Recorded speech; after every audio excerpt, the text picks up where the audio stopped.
ऐसी बातें बोली जा रही हैं कि ये लोग तो हमारी सीट खा जाते हैं। आपको अलग अलग जगह पे देखने को मिल जाएगा कि भाजपा से ही जुड़े हुए मंत्री, पार्षद, नेता इस्तीफा दे रहे हैं और प्रोटेस्ट आयोजित कर रहे हैं। आपकी पार्टी एक प्रावधान लाती है ताकि आप समाज के एक सेक्शन को बोल सके कि अरे हम तो आपके अगुआ हैं, हम तो आपके समर्थन में सपोर्ट निकाल रहे हैं। हम देखते हैं कि ये स्टे को लेकर के जब कोर्ट में बात जाती है तो कोई तर्क नहीं दिया जाता है सरकार की तरफ से। सरकार डिफेंड ही नहीं करती है कि वो रेगुलेशन क्यों लेकर के आई है। मतलब इतनी जो बात हो रही है ना कि मिसयूज की, यूज की, सुप्रीम कोर्ट जिन लॉज पे, जिन रेगुलेशंस पे स्टे देता है या जिन मामलों में कॉग्निजेंस लेता है, वो सब वही मामले होते हैं जिनसे बीजेपी को पॉलिटिकल फायदा होता है। जो लोग रिजाइन करने में बिलीव करते हैं इस तर्ज पे कि अरे हमें तो सामने वाले को कुछ भी बोल देने का अधिकार चला जाएगा। सुप्रीम कोर्ट के वही चीफ जस्टिस सूर्यकांत जो यूजीसी को रोहित वेमुला और पायल तडवी के फैमिली के पीआईएल के रिस्पांस में ये डायरेक्ट करते हैं कि यूजीसी गाइडलाइंस लाए जो कास्ट बेस्ड डिस्क्रिमिनेशन को एड्रेस करे इंस्टीट्यूशंस में। इतनी शर्मनाक बात है कि वो चीफ जस्टिस सड़कों पे जो 2 दिन का प्रेशर होता है उसके रिस्पांस में ये गाइडलाइंस वापस कर देते हैं। मैं पूछना चाहूंगी सुप्रीम कोर्ट की वो 2 जजेस की बेंच से, क्या कि जब रोहित वेमुला के इंस्टीट्यूशनल मर्डर के बाद पूरे देश भर में प्रोटेस्ट हुए थे, सड़कें जाम कर दी गई थी, आपको उसका प्रेशर महसूस नहीं हुआ? आपको महसूस नहीं हुआ आईआईटी दिल्ली, आईआईटी मुंबई में जिस तरीके से एक के बाद एक SC ST OBC स्टूडेंट्स के मर्डर, इंस्टीट्यूशनल मर्डर के कंप्लेंट्स में प्रोटेस्ट हो रही हैं, आपको उसका प्रेशर महसूस नहीं हुआ? आपको इसका कोई प्रेशर महसूस नहीं होता है कि इतने लंबे समय से रोहित वेमुला और पायल तडवी की मदर्स कोर्ट में लड़ाई कर रही है, अलग अलग फोरम्स बने हुए हैं अलग अलग स्टेट्स में, जिसमें स्टूडेंट्स भारी मात्रा में सड़कों पे आकर ये डिमांड किए हैं कि कास्ट बेस्ड डिस्क्रिमिनेशन की वजह से हायर एजुकेशन में, IITs में, सेंट्रल यूनिवर्सिटीज में, IIMs में आम छात्रों की जाने जा रही है, इसको एड्रेस किया जाए। आपको क्यों उसका प्रेशर महसूस नहीं हुआ? और क्यों आपको 2 दिन का जो प्रोटेस्ट हुआ उसका प्रेशर महसूस हो गया? और अगर हम 2 दिन के प्रोटेस्ट को भी अगर ध्यान से देखें, उन सारे प्रोटेस्ट्स में एक क्रेडिबल बात नहीं है जो इन गाइडलाइंस को ध्वस्त करे। वो सारे प्रोटेस्ट में कैसी बातें बोली जा रही हैं? ऐसी बातें बोली जा रही हैं कि इन गाइडलाइंस को ला करके गधों को घोड़ा बनाया जा रहा है। जब आप गधे बोलते हैं SC ST OBC कम्युनिटी से आने वाले स्टूडेंट्स को, जब आप गधे बोलते हैं PWD, women, Muslims, minority section से आने वाले स्टूडेंट्स को, जिनके खिलाफ डिस्क्रिमिनेशन को ये गाइडलाइंस एड्रेस करती थी, तो आप साफ तौर पे दिखा देते हैं कि अगर आप जैसे लोग हायर एजुकेशन में मौजूद हैं तो हायर एजुकेशन को आप जैसे लोगों की समझदारी, सोच के खिलाफ फोर्टिफाई करने की जरूरत है। ऐसी बातें बोली जा रही हैं कि ये लोग तो हमारी सीट खा जाते हैं। तुम्हें किसने बोला वो तुम्हारी सीट है? आपको किसने बोला कि वो आपकी सीट है? आपको किसने दिया हुआ है ये बात? अरे हमारे बच्चों का डेथ सर्टिफिकेट है, ये बिल कमर खोद देंगे कमर। वो कह रहे हैं कि उनका डेथ सर्टिफिकेट है। मुझे इतनी हंसी आती है ये बात सुन के कि डेथ सर्टिफिकेट है, क्योंकि एक्चुअल में जिनका डेथ हो रहा है हायर एजुकेशन के इंस्टीट्यूशंस में, वो स्टूडेंट्स मार्जिनलाइज्ड सेक्शन से आ रहे हैं, वो स्टूडेंट्स महिलाएं हैं, वो स्टूडेंट्स आदिवासी समाज से हैं, वो स्टूडेंट्स OBC स्टूडेंट्स हैं, वो स्टूडेंट्स दलित स्टूडेंट्स हैं, मुसलमान स्टूडेंट्स हैं। वो तमाम स्टूडेंट्स जो हिस्टोरिक, ऐतिहासिक रूप से उत्पीड़न झेलते हुए आए हैं, वो स्टूडेंट्स हर रोज हमारे हायर एजुकेशन के इंस्टीट्यूशंस में अपनी जान गंवाने पे मजबूर हो रहे हैं। आपको शर्म नहीं आती है ये बोल करके कि डेथ सर्टिफिकेट साइन कर दिया है?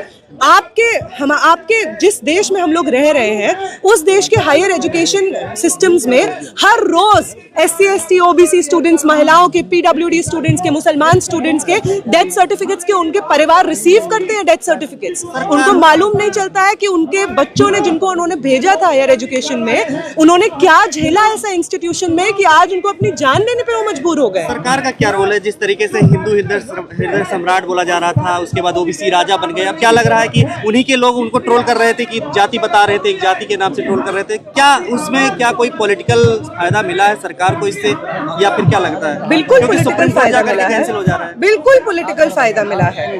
पहली बात तो जो प्रोटेस्ट्स हो रही थी इतने लंबे समय से, आपको अलग अलग जगह पे देखने को मिल जाएगा कि भाजपा से ही जुड़े हुए मंत्री, पार्षद, नेता इस्तीफा दे रहे हैं और प्रोटेस्ट आयोजित कर रहे हैं। आपकी पार्टी एक प्रावधान लाती है ताकि आप समाज के एक सेक्शन को बोल सके कि अरे हम तो आपके अगुआ हैं, हम तो आपके समर्थन में सपोर्ट निकाल रहे हैं, और आप ही के पार्टी का एक दूसरा सेक्शन है जो अनऑफिशियल रूप से हर एक जगह पे जाके इस्तीफा देता है, प्रोटेस्ट ऑर्गेनाइज करता है। एबीवीपी के लोग यूनिवर्सिटीज में प्रोटेस्ट ऑर्गेनाइज करते हैं ताकि आप उस सेक्शन को भी खुश रखें जो इसके समर्थन में नहीं है। पहली बात ये। दूसरी बात ये, जनरली जब यूजीसी या किसी भी तरीके की सरकारी बॉडी कोई गाइडलाइंस लाती है और जब वो कोर्ट में जाता है, उसके खिलाफ अपील होती है, तो जो सोलिसिटर जनरल होते हैं उनको आर्ग्यू करना होता है।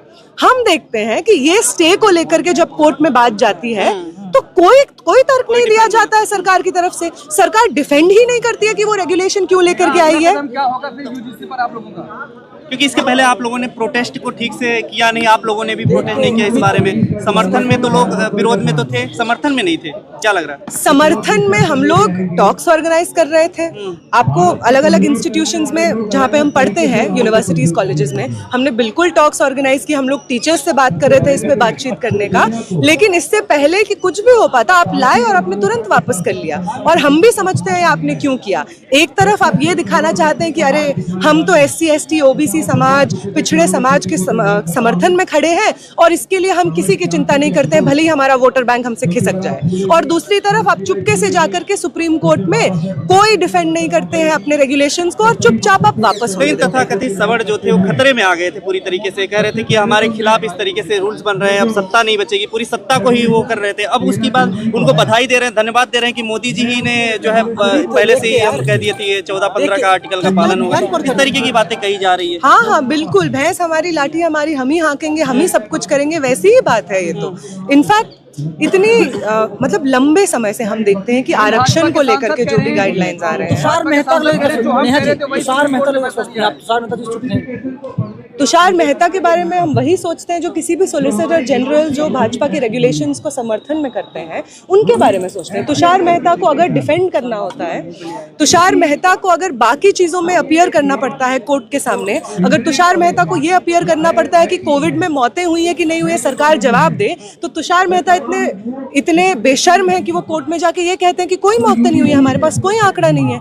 तुषार मेहता वही व्यक्ति है। और सुप्रीम कोर्ट इनफैक्ट मतलब इतनी जो बात हो रही है ना कि मिसयूज की, यूज की, सुप्रीम कोर्ट जिन लॉज पे, जिन रेगुलेशंस पे स्टे देता है या जिन मामलों में कॉग्निजेंस लेता है, वो सब वही मामले होते हैं जिनसे बीजेपी को पॉलिटिकल फायदा होता है। नेहा जी, एक नारा चल रहा था, तिलक तराजू तलवार, मतलब उससे डर गई सरकार, क्या इस तरह हुआ है? देखिए, ये नारा पहली बात तो हमारा नहीं है, तिलक तराजू तलवार वाला जो विरोध वाले। हाँ, वो ये दे रहे थे, वो हमेशा ये नारा देते हैं। और इनसे देखिए, जो तिलक तराजू तलवार का मतलब है, उसका मतलब भी यही है, उसका एक सिंबॉलिक मतलब है। उसका मतलब है कि वो तमाम पब्लिक इंस्टीट्यूशंस जो कि हमेशा से एक पर्टिकुलर सेक्शन, समाज के एक हिस्से के लिए हमेशा खुले रहे हैं। इनफैक्ट हम एजुकेशन की, एकेडमिया की भी बात करें तो एकेडमिया की परिभाषा यूनिवर्सिटीज, कॉलेजेस, स्कूल्स में कौन पढ़ेगा, इसकी परिभाषा ही ऐसे रखी गई है, ये इंस्टीट्यूशंस बनाए ही ऐसे गए हैं कि इससे हमेशा से पिछड़ा समाज बाहर रहा, इससे महिलाएं बाहर रही हैं, इससे मुसलमान, क्रिश्चियंस बाहर रहे हैं। बाय डेफिनेशन वो समाज जिसने इनकी परिभाषाएं रची, जिन्होंने पब्लिक इंस्टीट्यूशंस बनाए हैं, उन्होंने बाय डेफिनेशन वंचित समाज को इससे बाहर रखा है। इसीलिए आज हम किसी भी अगर डेटा कहीं से भी उठा के देखें, अगर हम सुप्रीम कोर्ट का डेटा उठा के देखें कि कितने जजेस हैं वहां पे जो आते हैं ऐसे समाज से जो हिस्टोरिकली मार्जिनलाइज है, हमें इतना शर्मनाक डेटा मिलता है, इतना शर्मनाक। 33 जजेस में से 28 जज ऐसे होते हैं जो कि अपर कास्ट से आते हैं, उनमें कोई माइनॉरिटी, क्रिश्चियन, मुसलमान, ये कोई नहीं रहता। ये सुप्रीम कोर्ट का 2018 का डेटा है, ये सुप्रीम कोर्ट की हालत है। यूनिवर्सिटीज में 45 सेंट्रल यूनिवर्सिटीज में से 38 सेंट्रल यूनिवर्सिटीज के वाइस चांसलर्स अपर कास्ट हैं। हम अगर फैकल्टी के रिक्रूटमेंट की बात करें तो 80% OBC फैकल्टी की सीट्स खाली है, 83% ST सीट्स फैकल्टी की खाली है। ऐसा कैसे पॉसिबल है कि हर तरफ एक तरफा जो आंकड़े हैं, स्टेटिस्टिक्स के आंकड़े हैं, वो आपको ये दिखाते हैं कि समाज का एक हिस्सा जो कि SC ST OBC है, वो एक तरफा रूप से जुडिशरी से बाहर है, फैकल्टी अकेडमिया में स्टूडेंट भी नहीं है, टीचर भी नहीं है, ये एक तरफ हो रहा है। और दूसरी तरफ ये भी हो रहा है कि SC ST OBC समाज जनरल की सीटें खा रहा है। दोनों चीजें साथ में नहीं हो सकती है ना। आंकड़ों का कोई मतलब है, आप नंबर्स में मसाला मिर्च लगा के उनको कुछ भी प्रेजेंट नहीं कर सकते। नंबर्स नंबर्स होते हैं और नंबर्स हमें एक ही सच्चाई बताते हैं, और वो सच्चाई ये है कि हायर इंस्टीट्यूशंस में कास्ट बेस्ड भेदभाव, कास्ट बेस्ड हिंसा को एड्रेस करने के लिए प्रॉपर रेगुलेशंस UGC को फ्रेम करने होंगे। और वो रेगुलेशंस, अभी जो रेगुलेशंस आए थे, हम ये भी नहीं कह रहे आप हूबहू उनको इम्प्लीमेंट करिए। रोहित एक्ट की जो हमारी हिस्टोरिक डिमांड है, उस एक्ट के तर्ज पे UGC के गाइडलाइंस आने होंगे और उनको इम्प्लीमेंट होना होगा। देश में बड़े बड़े आंदोलन हुए, सुप्रीम कोर्ट संज्ञान नहीं लेती थी, लेकिन 72 घंटे के अंदर सुप्रीम कोर्ट एकदम जागरूक हो गई।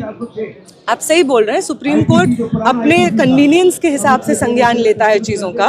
कोविड के दौर में इतने लाखों लोगों की मौतें हो गई और सुप्रीम कोर्ट ने तो संज्ञान नहीं लिया। सोलिसिटर जनरल वहां पे जाके बोलते हैं हमारे पास तो कोई ऐसा आंकड़ा नहीं है कि कोई मरा है। तो सुप्रीम कोर्ट किसका संज्ञान लेगा, ये सुप्रीम कोर्ट पे डिपेंड करता है। मैं जानना चाहती हूँ कि वो लोग जो ये भी कह रहे हैं कि लॉ मिसयूज होता है, दोस्त हम आपके साथ खड़े हैं कि लॉ मिसयूज होता है। और अगर आप लॉ को बेहतर करने की बात कर रहे हैं ना, तो हम आपसे कहेंगे कि सबसे पहले आप वो लॉ बदलने की बात करिए जिस लॉ के अंडर लाखों लाख गरीब, आदिवासी, दलित लोग जेलों में बंद है, मर जाते हैं वो जेलों में, उनको एडवोकेट रिप्रेजेंटेशन, लीगल रिप्रेजेंटेशन नहीं मिलता है। आपको चिंता है, आप उमर खालिद और शर्जील इमाम की बेल की डिमांड कीजिए। लॉ का मिसयूज हुआ है उनके खिलाफ, उनको इतने दिन बिना ट्रायल से जेल में रखा। जज खुद ही कह रहे हैं कि भेदभावपूर्ण है, खाइयां बढ़ाएगा आपस में, और इस तरीके की बातें कही गई वहाँ पे सुप्रीम कोर्ट। कौन सी खाइयां बनाएगा, कौन सी स्टूडेंट यूनिटी एग्जिस्ट करती है यूनिवर्सिटीज में? इंटरकास्ट मैरिज हो रहा है समाज में और ठीक नहीं है, रेगुलेशन ठीक नहीं है। हम अंबेडकर को मानते हैं और हम मानते हैं कि इंटरकास्ट मैरिजेस बिल्कुल होने चाहिए। हम फॉलो करते हैं अंबेडकर को, और अंबेडकर जाति के विध्वंस के लिए जो एक चीज सजेस्ट करते हैं वो लिखते हैं, वो कहते हैं कि इंटरकास्ट मैरिजेस बिल्कुल होनी चाहिए, इंटर डाइनिंग होनी चाहिए लोगों को, तभी जाके जाति खत्म होगी। तो लोग जो कह रहे हैं, जो डर रहे हैं इंटरकास्ट मैरिजेस से, हम तो आपसे कहेंगे कि आप थोड़ा अंबेडकर को मानते हैं, अब तो भाजपा को भी मानना पड़ रहा है, तो आप भी मानिए और इंटरकास्ट मैरिजेस से भी मत डरिए, इंटरकास्ट दोस्तियों से भी मत डरिए। हाँ, इससे डरिए कि आपने अपने बचपन से जो चीजें सीखी है, जो आपको लगता है कि हार्मलेस है, जो आप सामने वाले को उसकी जाति का नाम गाली के तौर पे दे सकते हैं, अगर आपको डर है कि इन गाइडलाइंस के अंडर उसको पनिशेबल बनाया जाएगा, तो आपको डर होना चाहिए और आपको ये चीजें सुधारनी भी चाहिए। उम्मीद है ना सुप्रीम कोर्ट में आगे अगर इससे हुआ है, तो उम्मीद है आपको आगे क्या होगा? उम्मीद हमें लोगों से ही हमेशा रही है। जब से मोदी सरकार आई, सुप्रीम कोर्ट पे भरोसा नहीं रहता है जनरली, क्योंकि पिछले कुछ इंस्टेंसेस में जब हम सुप्रीम कोर्ट को ऐसा मानते थे कि जो सच में लॉ के हिसाब से डिसाइड करेगा, जनता के हित में अपहोल्ड करेगा फंडामेंटल राइट्स और कॉन्स्टिट्यूशन को, उस सुप्रीम कोर्ट ने बार बार भाजपा के पॉलिटिक्स को अपहोल्ड किया है। ये बहुत दुख की बात है, बट ये सच बात है। जो लोग इस्तीफा दे रहे थे उनके बारे में क्या कहेंगे? शंकराचार्य ने भी बोला था इसको लेकर के तमाम बातें की, UGC की गाइडलाइंस आई है, इसका हम विरोध करेंगे, और तमाम लोग बोल रहे थे, ब्रिजभूषण शरण सिंह और तमाम हिंदूवादी लोग ज्यादा बोल रहे थे। क्या लग रहा है इसके पीछे कोई बहुत बड़ी? जो लोग रिजाइन करने में बिलीव करते हैं इस तर्ज पे कि अरे हमें तो सामने वाले को कुछ भी बोल देने का अधिकार चला जाएगा, हमें तो सामने वाले को कम समझ के अपनी शान बढ़ाने का मौका चला जाएगा अगर ये गाइडलाइंस आ गए, ऐसे लोगों का इस्तीफा बिल्कुल मंजूर होना चाहिए। इसमें कोई दिक्कत की बात नहीं है। अगर आप समझते हैं कि अगर आपके जैसा अधिकार, समान अधिकार सबको मिल जाएगा और इससे आपकी शान कम होगी, इसलिए आप प्रोटेस्ट में आते हैं, तो आपका इस्तीफा सराखों पे आप जैसे लोगों का और इस्तीफा। सुप्रीम कोर्ट से किसकी जीत हुई है इस फैसले से, क्या लगता है? क्या सबड़ जीत गया, या जो जिसकी बात कर रहे थे वो लोग जीत गए? क्योंकि तो गुलाल भी फेंके गए BHU जैसी जगहों पे, इसको लेकर के जीत हुई है क्या उनकी? लग रहा है जीत तो उनकी लंबे समय से ही चल रही है। वो तमाम पब्लिक इंस्टीट्यूशंस, हायर एजुकेशन के इंस्टीट्यूशंस जहाँ पे हमेशा से कब्जा रहा है डोमिनेंट कास्ट का, वो लोग जो हमेशा से एकेडमिया में डोमिनेंट रहे हैं, वो आज भी डोमिनेंट रहेंगे। तो उनकी जीत बरकरार है, लेकिन उनकी जीत के खिलाफ हमारा विद्रोह भी बरकरार है। तो नेहा जी, आपने कहा कि जाति पर्दा खत्म करने के लिए इंटरकास्ट मैरिज होना लागू करना चाहिए, तो इसके लिए कुछ लोग ये भी कह सकते हैं कि संविधान से कैटेगरी जो है, जो जाति पर्दा है, उसको खत्म ही कर देना चाहिए, एक भारतीय जो है एक जाति बना दिया जाए। जाति एक सोशल प्रैक्टिस है, और संविधान से आप अनटचेबिलिटी खत्म कर, आपने बोला कि आपने अनटचेबिलिटी खत्म कर दी है, लेकिन फिर भी आपको इंस्टेंसेस मिल रहे हैं। आपने ये बोल दिया है कि कोई भी व्यक्ति गटर साफ करने के लिए उतरेगा नहीं वहां पे, फिर भी आपको 2 महीना पहले इंस्टेंसेस मिलते हैं जहां पे लोगों की मौत हो गई क्योंकि उसको प्रॉपर इक्विपमेंट नहीं दिया गया, गटर में उतर करके उस व्यक्ति को साफ करना पड़ा। आपने तमाम चीजें बोली हैं इस चीज को समझते हुए कि जातिगत हिंसा होती है, लेकिन फिर भी वो हो रही है। इसलिए जरूरी है कि ये